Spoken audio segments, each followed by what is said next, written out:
GPR real estate చూస్తున్న అభిమానులకు hi అండి. మనం వచ్చేసి రాజన్న సిరిసిల్ల జిల్లా మండలం Mustabad Badanakal to Namapur double road బిట్టు సిద్దిపేటకు కామారెడ్డికి వెళ్ళే దారిలో హైవేకు 500 మీటర్ల దూరంలోనే సిద్దిపేటకు 25 కిలోమీటర్ల దూరంలో ఈ ల్యాండ్ ఉంది, అమ్మకానికి ఉన్నది. ఎకరానికి 43 లక్షలు చెప్తున్నాడు. ఈ ల్యాండ్ వచ్చేసి 7.5 ఎకరాలు ఉన్నది.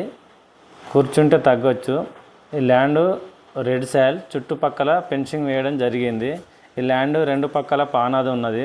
అతి తక్కువ రేటులో రైతు దగ్గర ఈ ల్యాండ్ ఉన్నది. మీకు నేను చూపిస్తున్న రేటులలో ఇదొక్కటి. ఈ ఎక్కువ చెట్లు ఉండడం వలన క్లారిటీగా కనపడడం లేదు. ఈ ల్యాండ్ తీసుకొని డెవలప్ చేస్తే ఈ ల్యాండ్ బాగా కనపడుతుంది. మీకు ఈ ల్యాండ్ నచ్చినట్టయితే కింది వివరాల కోసం ఫోన్ చేయగలరు.